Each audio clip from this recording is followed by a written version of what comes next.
आज हम एक ऐसी जगह की बात कर रहे हैं जो वाकई आपको हैरान कर देगी। उर्दन, एक ऐसा मुल्क जहां कदीम पत्थर और आज की मॉडर्न दुनिया बिल्कुल साथ साथ चल के नजर आते हैं। इसकी तारीफ और सकाफत बिल्कुल इतनी गहरी है चिकता कि इसका हैरत अंगेज जोग्राफिया। तो चलिए शुरू करते हैं। जरा सोचें, एक ही मुल्क में आपको दुनिया का एक नया जुबा भी मिल रहा है, जमीन का सबसे निचला मकाम भी, और सबसे मजे की बात, एक ऐसा कल्चर जहां किसी को चाय पेश करना महज एक रस्म नहीं बल्कि एक अखलाकी फर्ज समझा जाता है ना कमाल की बात। आज के इस जायजे में हम उर्दन की इन्हीं जबरदस्त कज़ाबात को मिलकर खोजेंगे। अच्छा, तो सबसे पहले बात करते हैं उन अजीम सल्तनतों की जिन्होंने इस खित्ते को एक तारीफी संगम बनाया। आइए देखते हैं कि ये सब शुरू कैसे हुआ। ये सफर वाकई किसी टाइम मशीन से कम नहीं। कभी नब्बी तहजीब से शुरुआत होती है, फिर क्लासिक रूमी दौर आता है, उसके बाद कुरूने वस्ता की इस्लामी खिलाफतें और फिर सल्तनत उस्मानिया का दौर। पहली जंग अज़ीम के बाद बरतानवी मैंडेट आया और आखिरकार ये सब 1946 में एक आज़ाद रियासत यानी हाशमी ममलकत उर्दन की शक्ल में हमारे सामने आया। उर्दन ने हर दौर की तारीख को अपने अंदर समोया हुआ है। अब एक और दिलचस्प पहलू देखें। हम सब जानते हैं कि मशरिक़ी वस्ती तारीखी तौर पर कैसा हंगामा खेज रहा है, लेकिन उर्दन ने सबके बीच अपनी एक अलग और मुस्तहकम पहचान बनाई है। कैसे? अपनी बेहतरीन स्ट्रेटजी, गैर जानिबदारी और कमाल की सिफारतकारी की वजह से। मुश्किल तरीन हालात में भी ये मुल्क एक पुरसकून जजीरे की तरह रहा है। चले अब कबीन सल्तनतों से निकलकर जरा आज की उर्दन की तरफ आते हैं, जहां जदीदियत और रिवायत का एक अनोखा मिलाप देखने को मिलता है, और ये चीज रोजमर्रा की जिंदगी में बिल्कुल साफ नजर आती है। दारुल हुकूमत ओमान को ही ले लें, ये एकदम हाई टेक और मॉडर्न शहर है। शॉपिंग मॉल्स, बड़ी यूनिवर्सिटियां, टेक्नोलॉजी की जॉब्स, सब कुछ है वहाँ।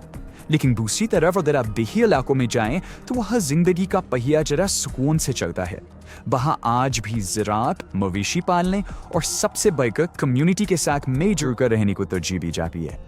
लेकिन आप चाहे ओमान की किसी चमकते दमकते मॉल में हो या सहरा के किसी छोटे से गांव में, कुछ चीज़ें पूरे उर्दन में एक जैसी हैं। उनकी मजबूत रवायती अखबार, फैमिली के साथ गहरे रबाबत और पायबैक कबायली ताल्लुकात, ये वो पक्की डोर है जिसने पूरे मुआशरे को आज भी मजबूती से बांध रखा है। अब जरा बात करते हैं मुआशरे के एक और बहुत ही अहम हिस्से की, यानी ख़वातीन के किरदार की। तो यहाँ अहम नुक्ता ये है कि पिछले कुछ दहाइयों में उर्दन की ख़वातीन ने हैरत अंगेज तरक्की की है। यूनिवर्सिटीज़ में लड़कियों की तादाद बहुत ज़्यादा है। वो बिजनेस और पॉलिटिक्स में आगे आ रही हैं, मेडिकल और इंजीनियरिंग जैसे मुश्किल फील्ड्स में अपना लोहा मनवा रही हैं, और पब्लिक लाइफ में मुसलसल इस्लाहात हो रही हैं। ये वाकई इस खित्ते में एक बहुत बड़ी और ज़बरदस्त तब्दीली है। अलबत्ता हक़ाइक़ हमें ये भी बताते हैं कि जहाँ शहरों में ख़वातीन प्रोफेशनल लाइफ में तेज़ी से आगे बढ़ रही हैं, वहीं कुछ देही इलाकों में आज भी सकाफ़ती रवायात और पुराने ख़ानदानी किरदारों का असर मौजूद है। ये वो तवाज़न है जो शहरी और देही ज़िंदगी के फ़र्क को बिल्कुल वाज़ेह कर देता है।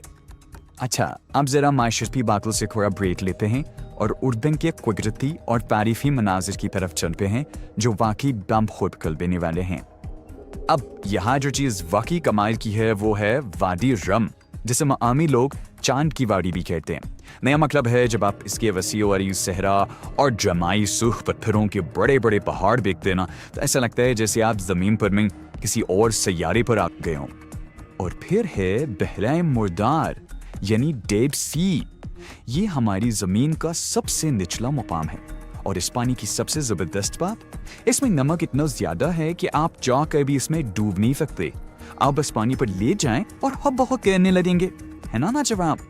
और यकीनन हम इन तारीखी अजायबात को कैसे भूल सकते हैं। पेक्शा, वो मशहूर शहर जिसे पूरे का पूरा गुलाबी चट्टानों को तराश कर बनाया गया है, और जरिश, जहां आज भी आपको रूमी दौर के पुराने खंडरात, मंदिर और सड़कें बिल्कुल बेहतरीन हालत में मिलेंगी। यही वो जादू है जो दुनिया भर से लोगों को खींच कर यहाँ लाता है। चलिए जी, मनाजिर की सैर के बाद अब वापस आते हैं इस मुल्क की असल जान की तरफ, यानी यहाँ के लोगों की मेहमान नवाजी की तरफ। देखिए, उर्दन में मेहमान नवाजी का मतलब सिर्फ सयाहों को खुश करना नहीं है। ये बहुत ही गहरी बदवी रवायत है। यहाँ किसी भी मेहमान को खुले दिन, गर्मजोशी और इज्जत के साथ वेलकम करना एक बुनियादी अखलाकी फर्ज समझा जाता है। ये उनके कल्चर के DNA में शामिल है। इसीलिए ये कोई हैरत की बात नहीं है कि मकामी लोग अक्सर अपना काम छोड़कर भी सयाहों की मदद करते हैं और बिल्कुल अजनबी लोगों को अपने घरों में खाने की दावत दे देते हैं। उनके यहाँ चाय, कॉफ़ी या मिलकर खाना खाना महज रिवायात नहीं है, बल्कि ये सच्ची दोस्ती, इज्जत और खुलूस की अलामतें हैं। तो ये है उर्दन, तारीफ और जदीदियत, चट्टानों और मेहमान नवाजी का एक अनोखा